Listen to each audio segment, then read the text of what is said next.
I mean, there's a whole subculture of people in the libertarian philosophy that they've created this boogeyman called the state. So they think, you know, if we just free the market and we don't have coercive policies, and they talk about, of course, moral principles, which is usually a waste of time. The non-aggression principle is something that comes up. Well, that's great, you know, thou shalt not kill either, but that doesn't seem to have done a whole lot just to tell people not to do that. There has to be a system reference. You can't have any behavior in a system that isn't reinforced by the system. You know what I mean?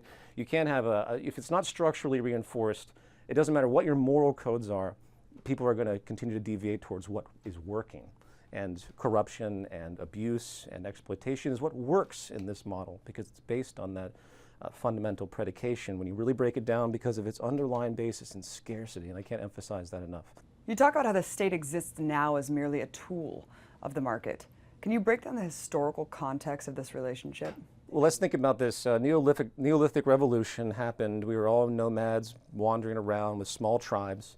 And I'm sure there was some kind of regulatory tradition that occurred amongst any type of organized society, but it wasn't until we settled and we started to, you know, take land masses, have land masses near water sources, and we started to build, you know, civilization as we know it with centralized communities.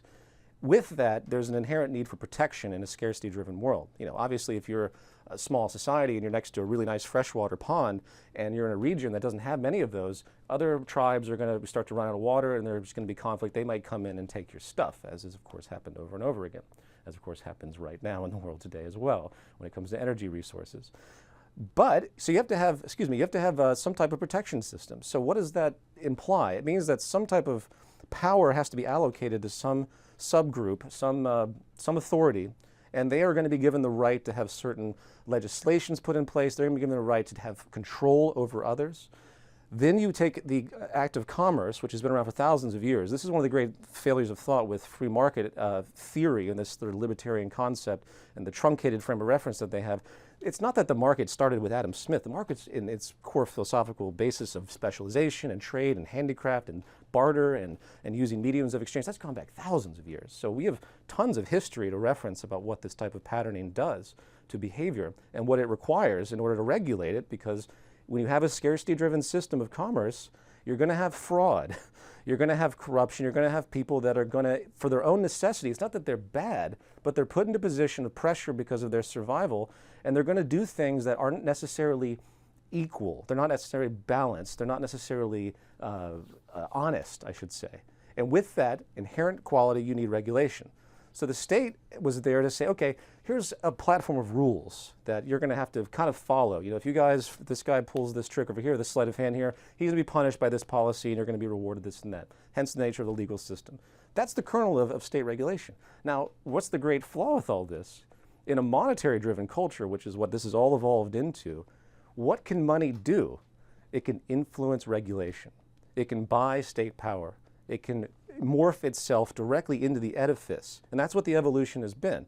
Mercantilism was sort of the reverse of this. Mercantilism was state monopoly driven stuff, like kings, you know, monarchs, they send out their little pirate ships with protection and they go and they steal spices and slaves and they basically control everything from the top. Adam Smith came along and said, no, we don't like that. We're going to reverse the process. So we're going to say the market should be free, which in theory and poetry is great. But what happened? The corporate power, so I shouldn't say corporate because that's actually a modern concept, the business concept, the business enterprise, the business acumen comes forward and starts to inch its way back into the governmental apparatus, which it was always there to begin with, but it inches its way in a different form. So it swaps roles, basically. Instead of state control of business, now it's business control of the state. What was the Bush administration? Bush administration was representative power of the oil industry. What is the Obama administration? If you look at his actual active policies, he's representing the banking institution. The state has always been comprised, historically, one direction or another, of the larger order of business powers, because that's what the world's driven by. It's driven by business, right? If you didn't have a focus on economics, then the whole system would dwindle away. You have to keep that pressure going, and therefore you are going to invariably have state and business collusion at all times. So nothing came before the other. It's a natural process of protection, regulation, corruption of that regulation, which in truth, all regulation is corruption one way or another. The entire legal system with the police and everything is there in part to keep the lower classes in a position of control so they don't have the power to take the immense amount of wealth that has been already basically stolen by the upper classes. Now we have 40% of the wealth owned by 1% of the world's population. So you see how this synergy has worked out. So if you want to get rid of the state, you got to get rid of the source of it, which is basically scarcity.